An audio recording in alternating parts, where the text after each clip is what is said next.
I am really honored to be here today and join you in the second annual high-level European Policy Summit on EU-Latin American relations. This forum is indeed a great opportunity to address a wide variety of issues relevant to the EU and to Latin America. Both of our regions are interested in strengthening their economic, trade and investment relations, as well as in taking advantage of the many challenges that we can address together and also the enormous opportunities offered by our increasing close and dynamic relations. I will focus my remarks on the type of development that we now call green growth. The time of an economic growth that failed to take care for the environment has ended. Today, we do realize that only sustainable development can, in fact, be sustained over time.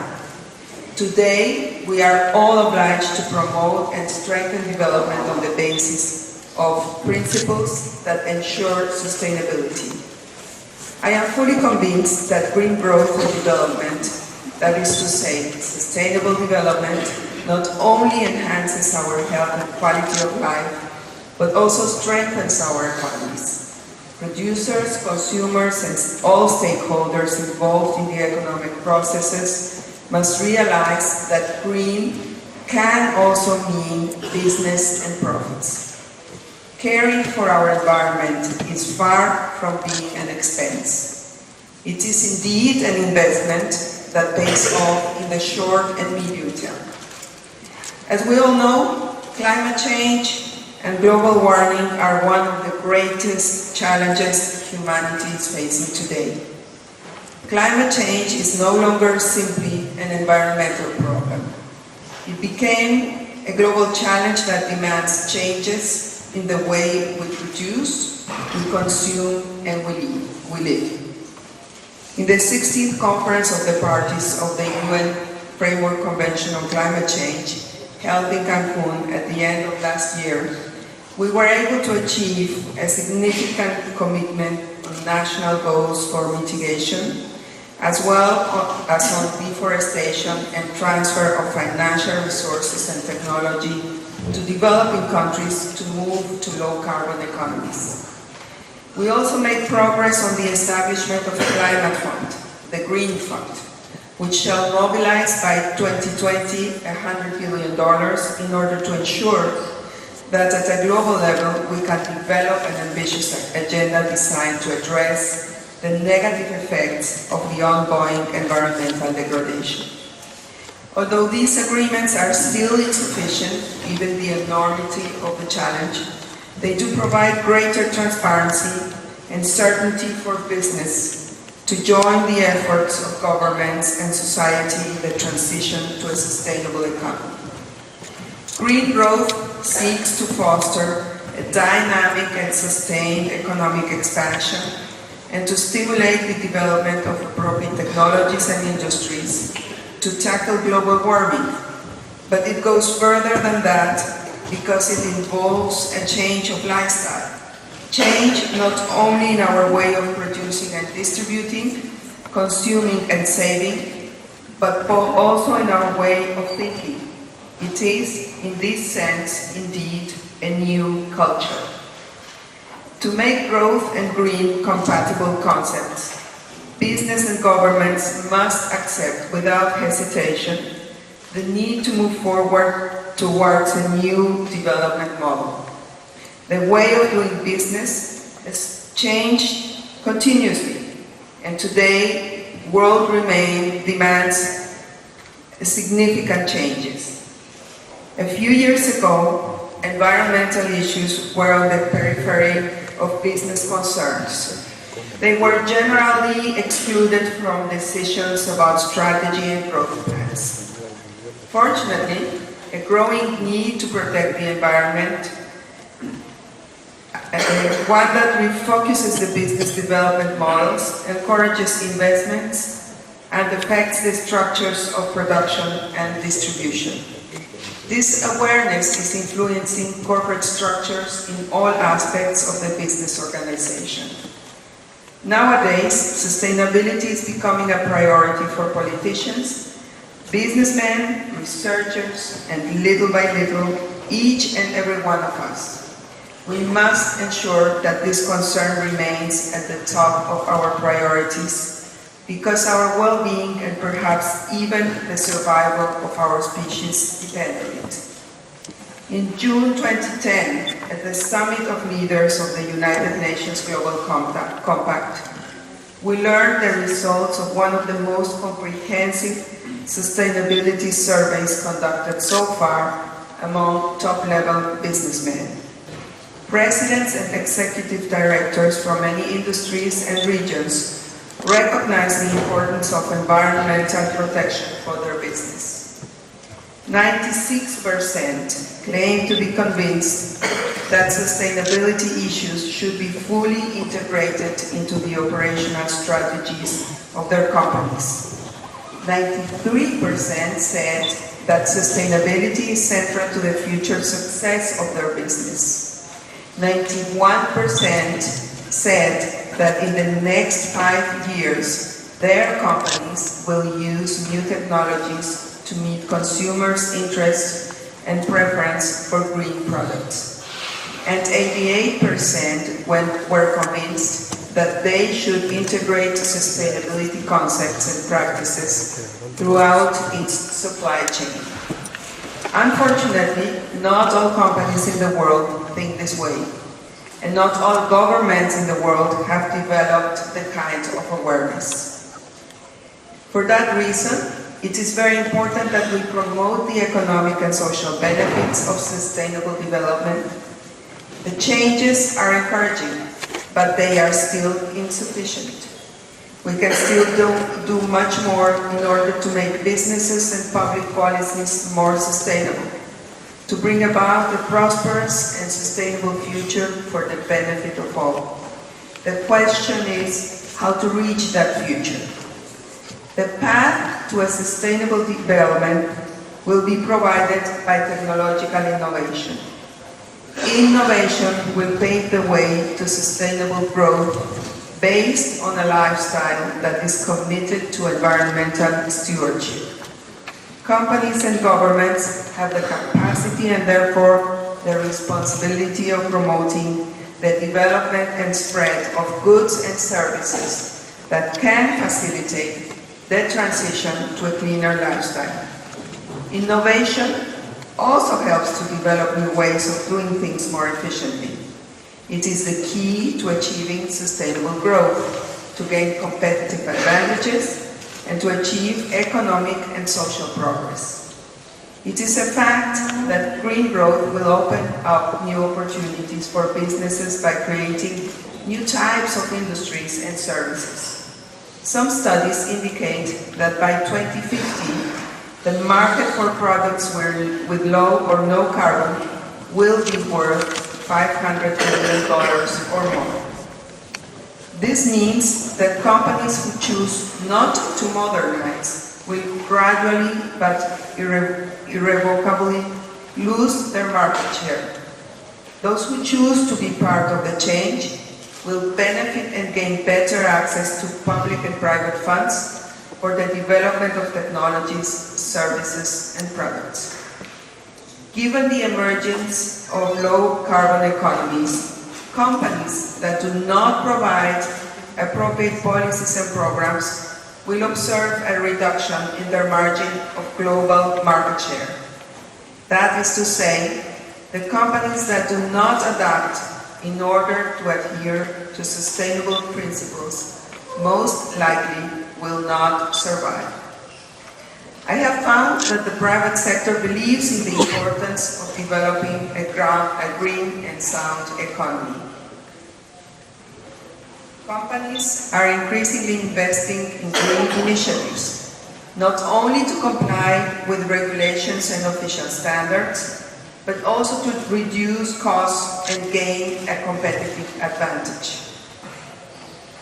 Reducing waste, increasing energy efficiency, or identifying green business opportunities are now key areas for increasing the competitiveness of many enterprises. Governments have, without a doubt, the responsibility to promote these initiatives, to establish industrial and social macroeconomic policies that stimulate innovation, enhance diversification, and increase competitiveness. And as the green economy develops nationally, it also does so internationally. And as a result, competition between companies and nations grows, contributing to a healthier and cleaner world. In the fight against climate change, the European Union has been a global leader for years. The EU has been at the forefront of the global effort to consolidate an effective carbon market and has staunchly promoted the development of new and innovative technologies such as carbon capture and storage techniques. Their commitment is tangible, such as the 7.2 billion euros committed between 2010 and 2012 in order to assist developing countries in strengthening their ability to combat climate change through the mechanism known as Fast Start financing. I am sure that I speak for all governments and companies in Latin America and the Caribbean when I express my sincere appreciation for the seriousness and resolve with which the European Union is fighting climate change. Our outlooks in this topic are perfectly consistent.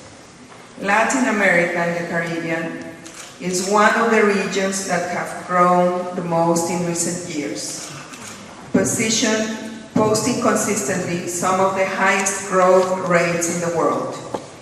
The nations of Latin America and the Caribbean have demonstrated that they are committed to a type of economic growth that makes rational use of our resources.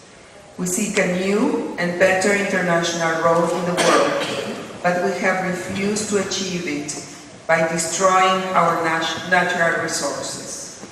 On the contrary, we are building this enhanced role on the basis of clear policies that promote regional integration and concrete progress in sustainable development, such as reforestation and care of forests through the involvement of the communities that inhabit them, the development of policies that promote clean energies such as wind power, the promotion of closer cooperation on environmental issues in multilateral fora, as evidenced during COP16, in which the countries of the region almost unanimously showed their commitment to combat global warming and climate change. Mexico is firmly committed to building a green economy. We are the only developing country to have submitted 4 national communications to the UN Framework Convention on Climate Change. We set ourselves the goal of reducing Mexico's carbon emissions by 51 million tons by the year 2020. To do so, we have taken concrete actions such as replacing inefficient appliances and incandescent bulbs, promoting green mortgages, and among other actions, adopting comprehensive programs such as RED+. This has enabled us to reduce carbon dioxide emissions by 21 million tons in 2007 to date. Mexico has managed to reduce over 40% of the 50 million tons set as goal by 2020. We have made progress in the area of forestry by halting logging and soil erosion through, for example, a program that provides payments to farmers who conserve their forests. We have discouraged the practice of logging to grow corn for consumption. We have also advanced in the reforestation of eroded areas. The government recently established a research center on climate change, inspired by other similar institutions from whose expertise Mexico hopes to benefit. The Mexican private sector has not lagged behind in terms of initiatives and actions. It has a portfolio of investments of more than $5 billion in renewable energy and cogeneration. These investments have been possible thanks to the advanced Mexican regulation in renewable energy and the use of the clean development mechanism of the Kyoto Protocol. Mexico ranks fourth in number of registered projects under this mechanism. Many of these projects have European technology. Opportunities for Mexican and foreign private investors in this area are enormous. It is estimated that by 2030, we will have to double power generation in the country, and most of that energy will come from clean sources.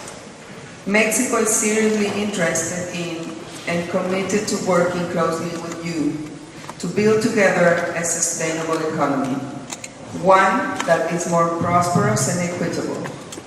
We are still far from achieving the goal of living in a world free of carbon emissions. We need to unite efforts to find solutions and actions to make this change a reality for everyone on the planet. As president of COP16, Mexico seeks to foster among stakeholders a better understanding of the challenges of climate change and to continue building consensus and maintaining the political momentum needed to advance in the implementation of the agreements in Cancun. There is no time to lose. The Durban conference is only a few months away. We must not allow the hard-won confidence that we achieved in Cancun to go to waste. We were able to restore credibility in the process, and it is essential that we are focused on the tasks before us, so that we can fulfill the mandates emanating from the Cancun conference. The development of public-private partnerships and collaboration between stakeholders are essential to achieve our goal, halting and reversing the degradation of our planet. This global challenge is so vast, complex, and expensive that it will be impossible to tackle individually.